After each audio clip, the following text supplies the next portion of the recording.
Hey, hi everyone. Today I'm going to make Brassói Aprópecsenye, and I'm dedicating this video to you, Barbie, because the other day you said I should make a Brassói since you'd like to see how I do it. Well, here it is. This is the Brassói.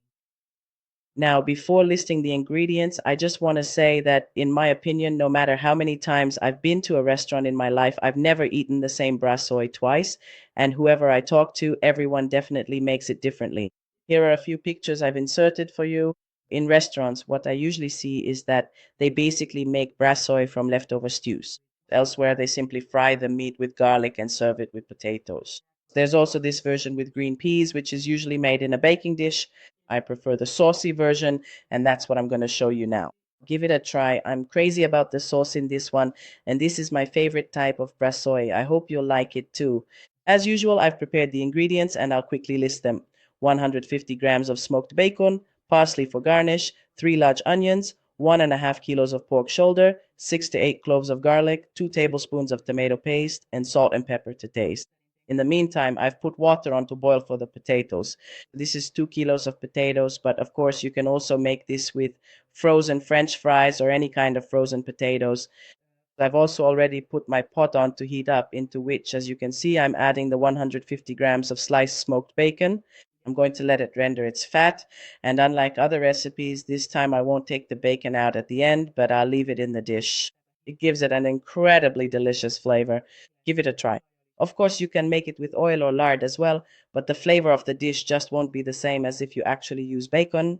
Now I'll add this 1.5 kilos of meat, and our first task is to let the meat release its water or juices, and then we'll start to fry it back in its own fat so that all that excess water evaporates.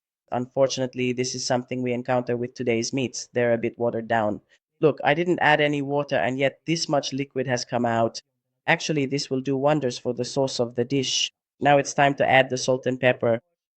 As I always say, season to taste. Some like it saltier, some less so. And I think the same goes for the pepper as well. You can see how much I added at the start, but honestly, you shouldn't just follow that. Taste the dish and you'll know. This is where I also added the teaspoon of marjoram. This is essential for this recipe. At the very end, I always like to add a pinch or two of marjoram freshly right at the end. It really enhances the flavor as well. All right, so now you can basically add the 2 teaspoons of tomato paste. It's absolutely necessary, and I'll be adding more tomato paste later on as well. For now, I just put it in for the flavor and to give the dish a bit of color. Besides giving it a really great flavor, it will also do wonders for the appearance since it adds a bit of color, especially because we won't be adding any red paprika to this dish. And now it's time to add the onion to the dish. So this is 3 heads of red onion, which I chopped very finely with my usual chopper.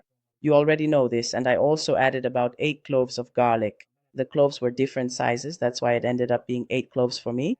There are both small and large pieces in there. And basically, all I did was add a very, very small amount of water. You can really see how much I used. I think it was about 2 deciliters of water. And I'm going to put the lid on. And in about an hour, it should be cooked through. Here, too, you'll need to taste the meat to make sure it's really tender by the end. If your meat cooks a bit more slowly, all you need to do is keep adding a little water as needed and let the dish cook a bit longer.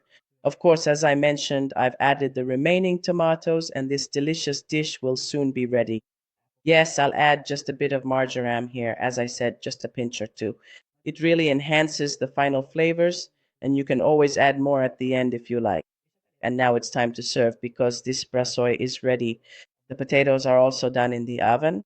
What I usually do with it, there's nothing special about it, is I pour some oil or put some fat on it, salt it, and always mix it with a wooden spoon so that every piece gets coated with the oil or fat. And that's how I bake it. But if you make French fries from store-bought frozen potatoes, that turns out perfect too. And here it is, the masterpiece. If only you could smell this, it's unbelievable. I'm really, really curious. If you try it, how did you like this version of Brassói? It will always turn out just as delicious as this. The secret is that we don't saute the onions beforehand, but instead we cook the meat so it's juicy and give it the delicious sauce from the onions. I served this simply with pickled cucumbers, and well, I created a masterpiece. Just look at this. It's so ugly that it's actually beautiful, but I think this is really spot on. Buy the ingredients, give it a try, cook it, and definitely let me know how you like this version and also how you usually make it the way you're used to. Here's the recipe at the end of the video. Thank you so much, not only for watching this video, but also for subscribing to the channel. So many of you have subscribed lately, and I'm really, really happy about it. It's incredibly flattering for me. That's why I do this, and I'll be back with the next one. Bye. Have a nice day.